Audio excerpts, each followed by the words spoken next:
Hi guys, good morning. मैं आपका UP PCS का साथी अशोक सिंह बात कर रहा हूँ। हम लोग पॉलिटी की सीरीज़ कर रहे थे जिसमें पार्ट 1 हमने कंप्लीट कर लिया था। आज हम सब पार्ट 2 को कंप्लीट करेंगे। अब तक हमने देखा पार्ट 1 में आर्टिकल 1, 2, 3, 4। आर्टिकल 1 कहता है यूनियन एंड टेरिटरी, भारत के सभी राज्य और उसके टेरिटरीज एक यूनियन में आते हैं। आर्टिकल 2 किसी भी नए स्टेट का establishment. Article 3 alteration of boundaries, नई बाउंड्री और उस चेंजेस की करने के साथ साथ हम उनके नाम में भी बदलाव कर सकते हैं। जैसे तेलंगाना नया स्टेट बना था 2 जून 2014 को, पार्लियामेंट के द्वारा पास किया गया।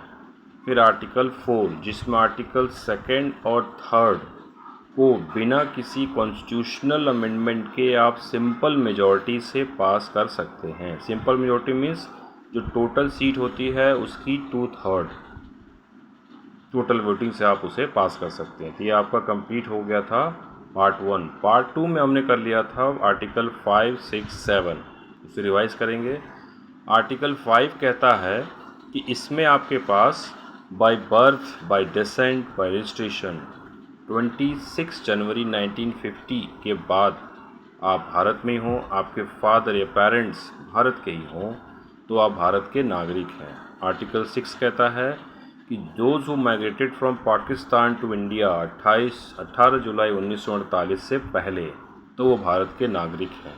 आर्टिकल 7 जो इंडिया से पाकिस्तान गए हों 1 जून 1947 के पहले, वो भारत के नागरिक हैं। और article 8 those whose right to citizen under the PIO, person of Indian origin, जो भारत में हों बट वो रहते बाहर हों और उनका जो रजिस्ट्रेशन है, जो पासपोर्ट है, वो इंडिया का है, वो आर्टिकल 8 के तहत आता है। That is called PIO। वो पर्सन ऑफ इंडियन ओरिजिन ही कहलाएंगे। आर्टिकल 9 इसमें क्या कहते हैं? आर्टिकल 9 में कहलाता है कि आप जो परमानेंटली भारत से बाहर का सिटीजनशिप ले लिया हो, अब वो भारत का सिटीजन नहीं रहेगा। वो है आर्टिकल 9। आर्टिकल 10 क्या कहता है कि जो पार्लियामेंट ने पास जब तक लॉ नहीं बनाती तब तक वो भारत का नागरिक रहेगा। आर्टिकल 11 पार्लियामेंट जब नया बना देती है, जैसे bye descent, bye birth, bye naturalisation, वो कहलाता है आपका आर्टिकल 11 के अंदर। तो इस तरह का हमने रिवाइज किया। आर्टिकल 1 और आर्टिकल पार्ट 2 कंप्लीट कर लिया। अब हम पार्ट 3 कल से करेंगे। Thank you so much.